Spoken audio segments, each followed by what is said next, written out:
5 seconds. Get ready. Start. Prominent monopoly houses and Farah companies have done so and are still doing this. Some of the small scale sector enterprises are owned by the multinational companies. Small scale units are small because of the limited resources of the entrepreneur. The definition of the small scale sector, which is so changed as to permit monopoly houses to enter into the small scale sector. Therefore, what I urge that the minister should give a considered thought to the definition of the small scale sector, which is giving every scope to the multinationals to enter into small scale sector and corner all the benefits. The monopoly houses enter the small scale sector and several companies numbering 290 are in the small scale sector because of the lacuna in the definition which is deliberately retained. I use the word deliberately. I am sorry. If I am wrong, I may be corrected. I will be too happy for that corrections. Large houses entry in the small scale sector by virtue of their large resources, both technical and commercial, places the real small scale manufacturer at a definite disadvantage. He is eliminated. He is being annihilated. The big shark is eating the small fish. There is no turnover ceiling. There is no reference to the character of ownership. There is a constant upward revision of investment ceiling. I give a more glaring example of an electronic company, Western. For instance, it registered itself as a small scale unit, but the amount it spends on publicity alone must be several times larger than the total investment of most of the small scale units. I will give one more instance of companies which are subsidiaries to big houses. There is a big list available. The minister himself must be knowing it. The government of India says that small scale undertakings which are subsidiaries or are owned or controlled by any other undertaking are not eligible for special concessions.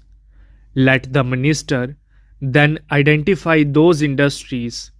The stock reply is, this is a matter within the purview of the state government. This information is not maintained by center. Let them not come forward with such replies. When I put a question, a reply came that the information was not maintained by the center. This was the reply. Is the government in the dark, or do they want us to be in the dark? In either case, it is not good for the country.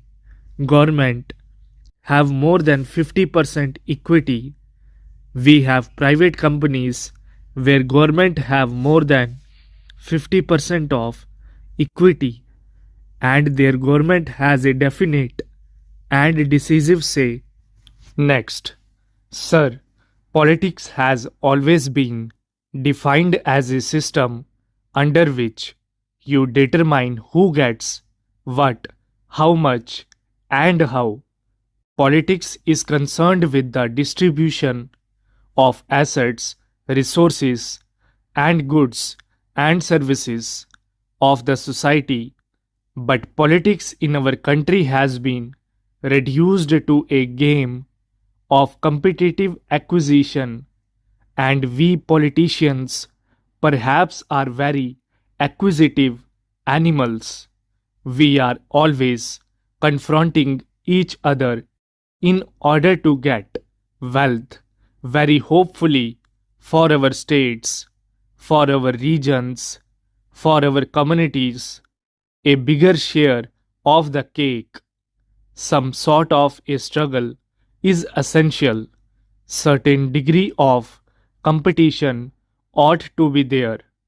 But when it is carried to a point where we start encroaching upon the legitimate aspirations of another region of our country, then perhaps we give rise to a situation which does not augur well for harmony to which my friend referred. Sir, we have two ways of looking at the problems that are with us today. One is, of course, to go into contemporary reality. The other is to take a conceptual view, and that what I imagine the Commission has tried to do, what is ought to be, what is the pattern that we should proceed towards. Of course, the real test will always be how we can change from the contemporary reality to that ideal which we are harping on.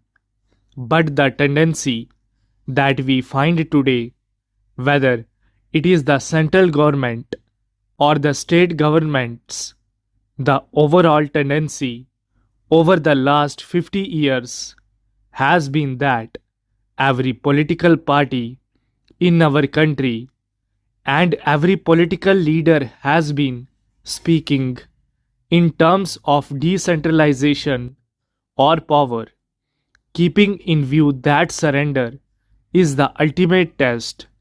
But the actual fact, we must admit that the trend has been towards centralization. More and more power and more functions have gone upwards, even from the level of the local bodies or municipalities.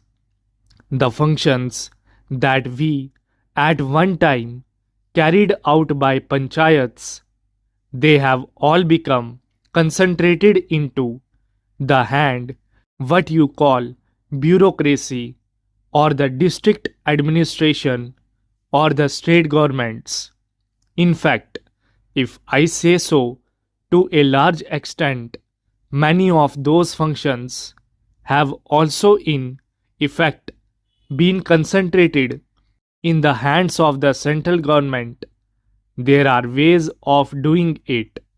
Some are blessed with favors and some are looked at with disfavor. Stop. Thank you.